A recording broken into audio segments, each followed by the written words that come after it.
नमस्कार, बिहार मिथिला न्यूज में आपका स्वागत है। मैं मनोज।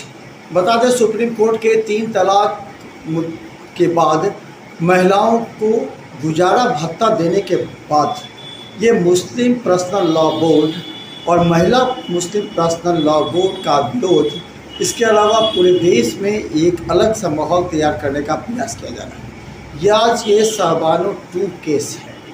हम बता दें कि शाहबानो केस में जिस तरह सुप्रीम कोर्ट ने कहा था कि एक तलाकशुदा महिला को गुजारा भत्ता देना अनिवार्य है, देना होगा CRPC 125 के तहत। उसके बाद फिर ये मुद्दा हटा। फिर 1986 में ही, 85 के बाद 1986 में ही राजीव गांधी ने उस केस से संशोधन करके उस केस पर पलट दिया। इसके बाद से वो महिला पीड़ित रही। लेकिन आज सुप्रीम कोर्ट ने जैसे ये निर्देश दिया है, उसके बाद से पूरे देश का माहौल अचानक मोदी सरकार पर आरोप लगाने लगी है कि वो पूरी तरह मुस्लिम महिलाओं को बहका रही है, मुस्लिमों के साथ भेदभाव कर रही है, शरिया कानून के साथ खिलवाड़ कर रही है।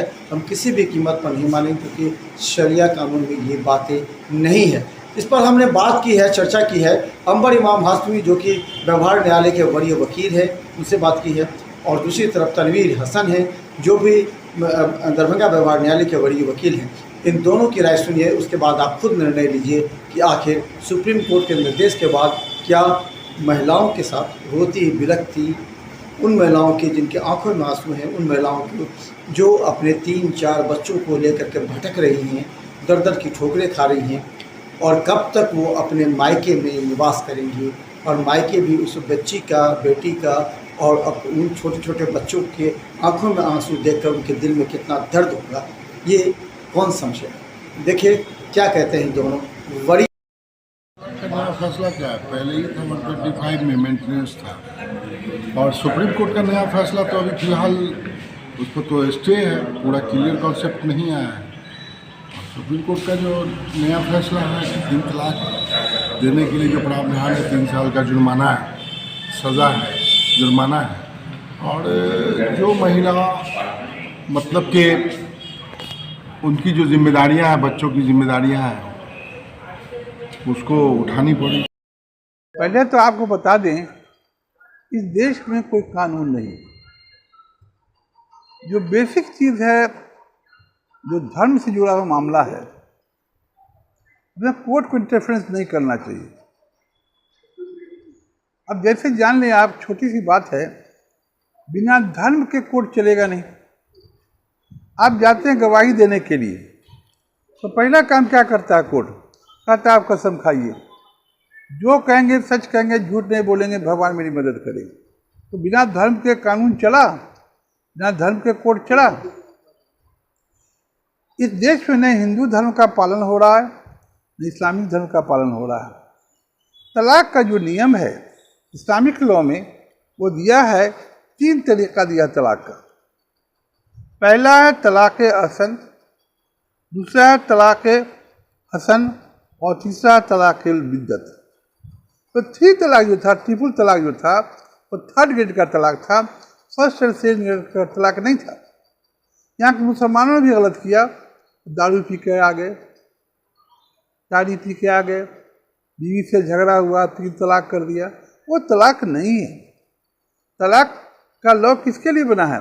मुसलमानों के लिए, इस्लाम को मानता है। इस इस्लाम ने तलाक, दारू को और ताड़ी को बैन कर दिया। दारू नहीं पीना, ताड़ी नहीं पीना है। जो इंसान पिया मुसलमान है, वो तो मुसलमान है नहीं। उनकी बातों को सुन करके फैसला कर देना मेरे हिसाब से बिल्कुल सही नहीं है। इसीलिए जो तलाक का तरीका इस्लाम में दिया, मोहम्मद लॉ में दिया, कम से कम 6 महीना टाइम लगता है तलाक में। एक तो सांस में तलाक हो नहीं सकता।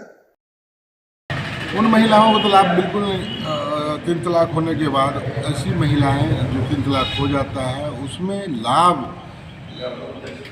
वो जो मतलब कि तलाक होने के बाद अगर भरण पोषण का भी केस है, तो भी इसमें ऐसा देखा गया है कि तलाक होने के बाद आप किसी दूसरे के साथ अटैच हो जाती हैं, किसी दूसरे से निकाह कर लेती हैं, या किसी दूसरे के साथ रहना शुरू कर देती हैं। इस परिस्थिति में आपको कोई लाभ नहीं मिलता है। और 3 तलाक का जो फैसला पहले था, पे ही माननीय सर्वोच्च न्यायालय ने अपने फैसले को स्टैंड करके रखा हुआ है। उसमें कोई नया तो अभी अमेंडमेंट नहीं है। और 125 सेक्शन जो मेंटेनेंस एक्ट था, मेंटेनेंस तो उन्हीं महिलाओं को मिलता है जो महिलाएं मतलब कि केस के दौरान केस चल रहा है, मामला लंबित है, तो मेंटेनेंस के मामले में ये है कि उसको जो उसका फ़ायदा है, उसका भरण पोषण है, उनके बच्चों का जो भरण पोषण है, वो तत्काल उसको उसकी अधिकारी होती है। लेकिन इस बीच में अगर तलाक अगर के बीच में भी या तलाक हो जाता है, अगर वो मतलब कि किसी के साथ अटैच हो जाती हैं, शादी कर लेती हैं, या फैसले के दरमियान ही किसी मामले का क्लियर हो जाता है कि किसी के साथ अटैच है, तो इस परिस्थिति में तो जो बच्चे हैं तो उसके भरण पोषण का मामला हस्बैंड पे तो आता ही है, लेकिन वो महिलाओं को हिस्सेदारी संपत्ति में या किसी भी भरण पोषण में कोई हिस्सेदारी मिलने की संभावना तकरीबन खत्म। पार्लियामेंट के लोग, माफ कीजिएगा, पार्लियामेंट देश का सर्वोच्च है, लेकिन क्या उसमें उनका कोई क्वालिफिकेशंस है? क्या उन लोगों को लॉ का ज्ञान है? जब कानून का ज्ञान नहीं है और तब उनसे कानून बनवाया जाता है, किसी विधिज्ञ से राय ले लिया जाता है, और पार्लियामेंट में कोई ऐसी कमेटी नहीं है जो विधिज्ञों की कमेटी हो, उसको मैटर रेफर किया जाए, तो फिर कानून का जब इस्लामिक लॉ में 6 महीना कम से कम टाइम दिया गया है कि आप 6 महीना में आप डाइवोर्स को कंप्लीट कीजिएगा, इज नॉट एनफ, ये तो काफ़ी है। अगर रिश्ता नहीं निभेगा तो फिर जिंदगी में वो लड़के क्या करेगा? हिंदुओं का जो हिंदू लॉ जो बनाया गया उसको भी लोगों ने खराब कर दिया। एक मर्द औरत को गाली देता है, लिखता है कि मेरी बीवी ऑफ द वे चली गई है, एलएलटी में रह रही है। अब फिर उसको आरसी का लॉ बना दिया गया कि आप आइए, दोनों आदमी मिलकर बात कीजिए। अरे इसको एक बार तवाइफ कर दिया गया, मर्द ने बेइज्जत कर दिया, वो औरत फिर लौट के आवेगी, उसकी क्या मुनासिब बात होगा? इतना ही नहीं, लॉ बना दिया गया, डाइवोर्स के बाद शादी कर दिया गया। जिस औरत को का डाइवोर्स हुआ ऑन द ग्राउंड कि शी लिविंग इन एडल्ट्री, उसने इज्जत बेच लिया है, और उससे फिर दोबारा शादी करना हम नहीं समझते हैं ये कोई अच्छे आदमी का काम है। तवाइफ और बीवी में कोई फर्क होगा कि नहीं होगा? इस फर्क पर कानून ने एकदम मिलता है, पिता की संपत्ति में एकदम मिलेगा। ये तो हस्बैंड वाइफ का मामला है, भरण पोषण का, या उसके निजी ज़िंदगी में क्या उतार चढ़ाव होता है, क्या निजी ज़िंदगी में क्या उन लोगों के बीच में क्या लफड़ा, क्या झंझट, क्या मामले हुए, उसमें बच्चे का क्या लेना है। जो नस्ल है, उस नस्ल को जो जो जिसका हिस्सा है, वो तो कानून में वो पहले से बना हुआ प्रावधान है कि वो उसको मिलना है। और बहुत सारे मामले हैं कानून में, तो अभी बहुत सारे अमेंडमेंट, नए नए कानून, नई जहाँ जहाँ कमियां थी उसको दूर करते हुए इसको और बेहतर बनाने की केंद्र सरकार कोशिश कर रही है। हमारी सुप्रीम कोर्ट इस पर लगातार अपनी मजबूत दया दृष्टि बनाए हुए। यही तो देश का भाग्य है। और अभी एक लॉ, बहुत अच्छा लॉ चल रहा है, डिस्कशन चल रहा है, लिव इन रिलेशनशिप। अरे ये कोई रिश्ता हुआ? जो धर्म से जुड़ा हुआ मामला है, चाहे हिंदू लॉ है, मोहम्मदन लॉ हो, उसको आपने लिव इन रिलेशनशिप बना दिया, और हर मर्द को अधिकार है जिस औरत को चाहे रख ले, और बीवी कहे कि भाई आँख क्या छाप, तो कहे कि नहीं तो हम तो रखे हुए हैं, मेरी बीवी नहीं है, और औरत दौड़ती रहे, लिव इन रिलेशनशिप करते। जैसे हम समझते हैं जो कुछ लॉ आ रहा है देश का, based on wrong facts. Shah Bano का जो केस बना था, जजमेंट था, दैट वाज इलीगल जजमेंट, लेकिन लॉ भी बड़ा ख़राब है। सुप्रीम कोर्ट ने जो फैसला दे दिया, इलीगल करने का हमको राइट नहीं है पब्लिकली। इस बार जो जजमेंट फिर आया है, उसी को बेस बनाया गया है कि अगर तलाक दे दिया उसको राइट ऑफ मेंटेनेंस मिलेगा। अरे भैया, उसके लिए लॉ में प्रोविजन दे दिया है पहले से, उन्हें क्या मिलेगा? जब लॉ में प्रोविजन है कि तलाकशुदा और उसको क्या क्या मिलेगा, तो फिर अलग से करने के लिए क्या फ़ायदा?